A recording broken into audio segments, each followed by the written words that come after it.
He develops the basis for psychic power of concentration due to energy, accompanied by effort and volition. And similarly, he thinks, thus my energy will be neither too slack nor too tense, etc.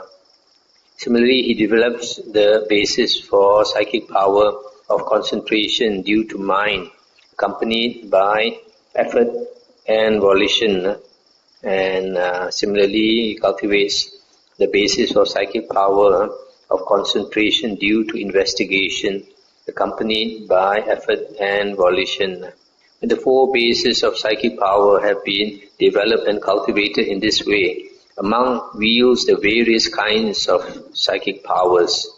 This one is the Pali word is idivida. I mentioned just now, psychokinesis. Having been one, he becomes many. He multiplies his body. Having been many, he becomes one. He appears and vanishes. He goes unhindered through a wall, through a rampart, through a mountain as though through space. He dives in and out of the earth as though it were water. He walks on water without sinking as though it were earth. Seated cross-legged, he travels in space like a bird. With his hand he touches and strokes the moon and sun, so powerful and mighty. He exercises mastery with the body as far as the Brahma world. This last part means that with the body he can fly, the flesh body. He can fly with the flesh body up to the Brahma heavens, but not further than that. The other heavens are too far.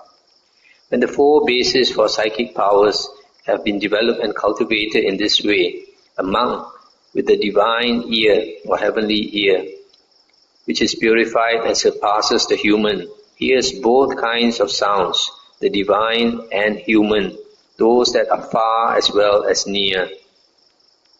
When the four bases for psychic powers have been developed and cultivated in this way, a monk understands the minds of other beings and persons, having encompassed them with his own mind.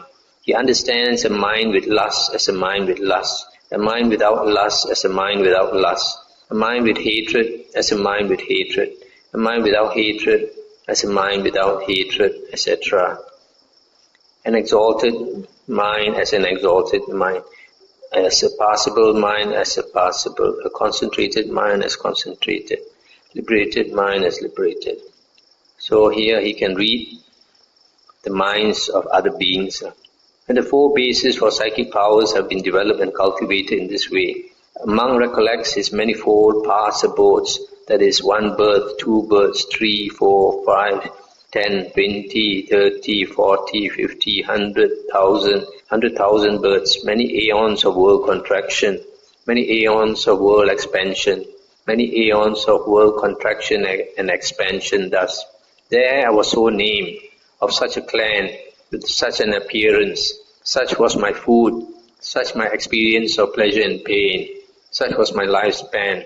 Passing away from there, I was reborn elsewhere, and there too I was so named, of such a clan, with such an appearance, such was my food, such my experience, etc. Thus he recollects his manifold past abodes with their modes and details.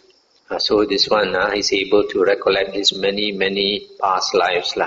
When the four bases for psychic powers have been developed and cultivated in this way, a monk with the divine eye, which is purified and surpasses the human, sees beings passing away and being reborn, inferior and superior, beautiful and ugly, fortunate and unfortunate, and he understands how beings fare on in accordance with their kamma. Thus, those beings who engage in misconduct of body, speech and mind, who reviled the noble ones, held wrong view and undertook actions based on wrong view, with the breakup of the body after death, have been born in a state of misery, in a bad destination, in the nether world, in hell.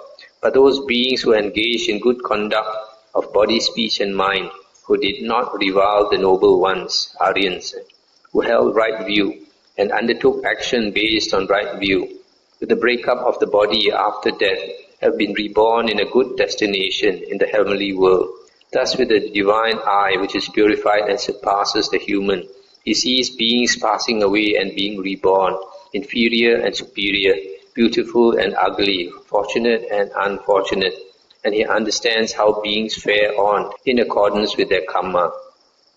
And the four bases for psychic powers have been developed and cultivated in this way.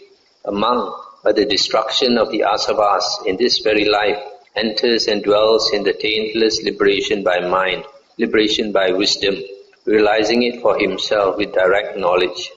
So, this sutta says, if you cultivate the basis, the four bases for psychic powers, then you can attain the 5 types of psychic powers, plus the destruction of the asavas, which means liberation, attainment of arahanthood.